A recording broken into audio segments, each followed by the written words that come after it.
اعوذ باللہ من الشیطان الرجیم بسم اللہ الرحمن الرحیم السلام علیکم ورحمۃ اللہ وبرکاتہ۔ معراج پیغمبر اسلام کی زندگی کے ان واقعات میں سے ہے جنہیں دنیا میں سب سے زیادہ شہرت حاصل ہوئی۔ عام روایات کے مطابق یہ واقعہ ہجرت سے 1 سال پہلے رجب کی شام کو پیش آیا۔ اس کا ذکر قرآن میں بھی ہے اور حدیث میں بھی۔ قرآن یہ بتاتا ہے کہ معراج کس غرض کے لیے ہوئی تھی اور خدا نے اپنے رسول کو بلا کر کیا ہدایات دی۔ حدیث یہ بتاتی ہے کہ معراج کس طرح ہوئی اور اس سفر میں کیا واقعات پیش آئے۔ حضور کریم صلی اللہ علیہ وسلم کو پیغمبری کے منصب پر سرفراز ہوئے 12 برس گزر چکے تھے۔ آپ صلی اللہ علیہ وسلم کی عمر 52 برس کی تھی۔ آپ صلی اللہ علیہ وسلم اپنے گھر میں آرام کر رہے تھے یا سو رہے تھے، تب جبرائیل علیہ السلام نے آ کر آپ صلی اللہ علیہ وسلم کو جگایا۔ جبرائیل علیہ السلام نے جب آ کر آپ صلی اللہ علیہ وسلم کو جگایا تو آپ کو آب زمزم کے پاس لے گئے، سینہ چاک کیا اور زمزم کے ساتھ دھویا۔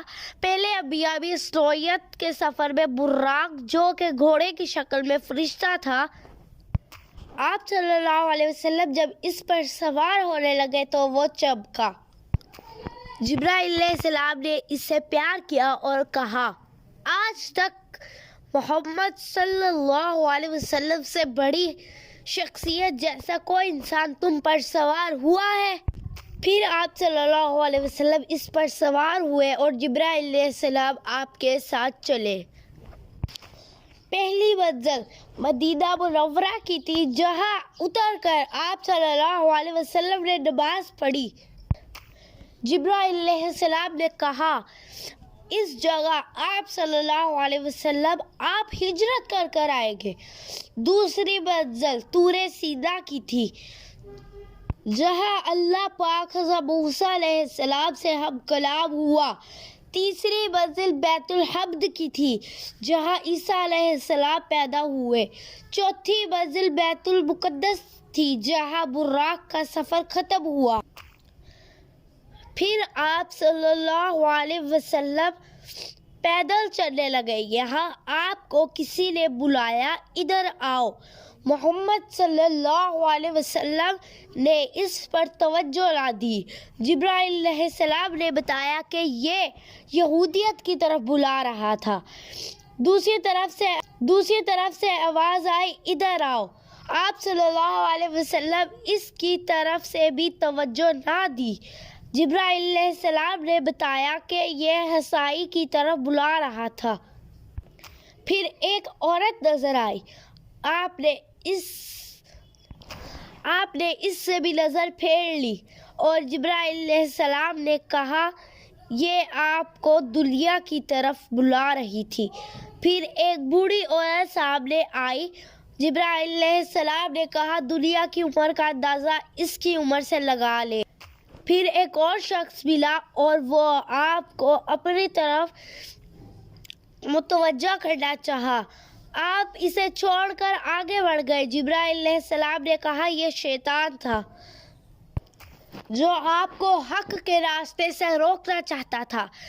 پھر براق کا سفر شروع ہوا اور آپ براق پر سوار ہوئے اور دوبارہ آپ صلی اللہ علیہ وسلم بیت المقدس پہنچ کر آپ نے براق سے اتر گئے اور اسے اس مقام پر باندھ دیا جس جگہ پہلے انبیاء اسے باندھا کرتے تھے۔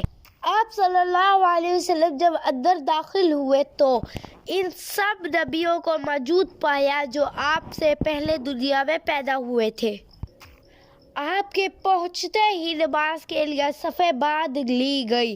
سب انتظار کر رہے تھے کہ امامت کے لیے کون آئے گا، تو جبرائیل علیہ السلام نے آپ صلی اللہ علیہ وسلم کا ہاتھ پکڑ کر آپ کو آگے کر دیا اور آپ نے سب کو نماز پڑھائی۔ پھر آپ کے سامنے 3 پیالے پیش کیے، ایک میں پانی، دوسرے میں دودھ اور تیسرے میں شراب تھی۔ آپ نے دودھ کا پیالہ لیا۔ جبرائیل علیہ السلام نے آپ کو مبارکباد دی کہ آپ فطرت کی راہ پا گئے۔ اس کے بعد آپ کے سامنے ایک سیڑھی پیش کی گئی اور جبرائیل علیہ السلام اس کے ذریعے آپ صلی اللہ علیہ وسلم کو آسمانوں کی طرف لے گئے۔ عربی زبان میں سیڑھی کو معراج کہتے ہیں، اسی لیے اس رات کو شب معراج کہتے ہیں۔ پہلے آسمان پہ پہنچے تو دروازہ بند تھا۔ جبرائیل علیہ السلام نے دروازے پر دستک دی تو فرشتوں نے پوچھا کہ کون آیا ہے؟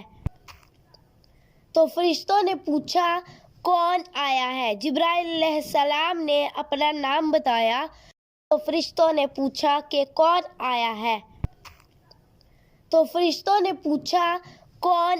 ہے؟ جبرائیل علیہ السلام نے اپنا نام بتایا، پوچھا تمہارے ساتھ کون ہے؟ جبرائیل علیہ السلام نے کہا محمد صلی اللہ علیہ وسلم۔ پوچھا کیا انہیں بلایا گیا ہے؟ کہا ہاں۔ تب دروازہ کھلا اور آپ کا خیر مقدم کیا۔ یہاں آپ کا تعارف فرشتوں سے ہوا۔